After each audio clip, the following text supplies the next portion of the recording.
China's Second Continent, How a Million Migrants Are Building a New Empire in Africa is a 2014 work authored by American journalist and photographer Howard W. French, shedding light on China's neocolonial initiatives in Africa. This comprehensive critique not only scrutinizes but also chastises China for its evident acceleration of neocolonialism.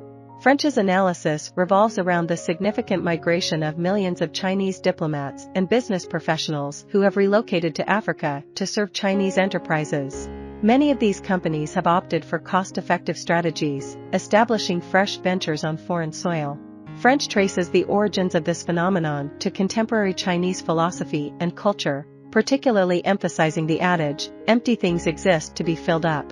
He elucidates how the Chinese government actively sponsors neocolonialism, demonstrating that ostensibly altruistic donations have often served as a strategic entry point for aggressive exploitation. French further establishes connections between this phenomenon and social factors, including China's issue of overpopulation, which propelled the nation toward the precipice of systemic breakdown. The book is renowned for its comprehensive critique of Chinese neocolonialism, highlighting potential future hazards.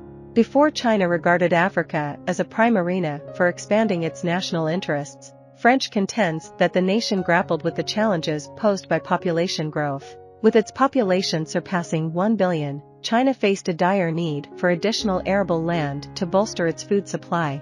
Moreover, it recognized the necessity of resettling millions of citizens beyond its current borders. Once these realities were acknowledged, Chinese diplomats and business professionals turned their attention to Africa. In addition to fertile land, another primary economic incentive at the time was the abundance of mineral deposits, ores, and diamonds. African nations had thus far struggled to tap deeply into the Earth's resources and lacked a streamlined mining industry. China found substantial value in African business endeavors, especially as the United States gradually disengaged from the continent. Howard W. French expresses wonder at Africa's inability to fully exploit its own resources, acknowledging his own perplexity regarding this matter.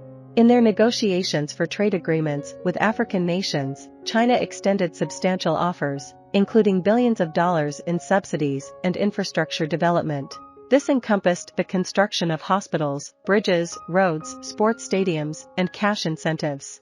China also pledged to provide the human resources necessary to modernize Africa's infrastructure and subsidized numerous small African enterprises. Initially, these trade deals engendered high hopes for both Africa and China's economic prospects. However, Africa's optimism waned as it became evident that China's primary motivation was driven by avarice.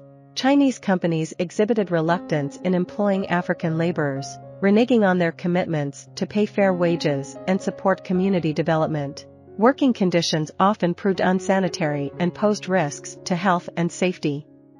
Activists within Africa and abroad sought to shed light on China's exploitation of Africa's resources and injustices.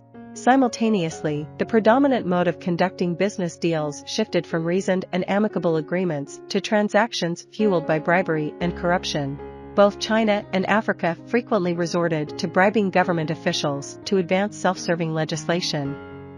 Africa's societal structure became increasingly unequal and unjust. Towards the conclusion of his book, French contemplates Africa's future. By approximately 2040, Africa is projected to reach a population of 4 billion, including 1 billion immigrants from China. French raises several lingering questions concerning this forthcoming future. One of these concerns the potential shifts in global power dynamics.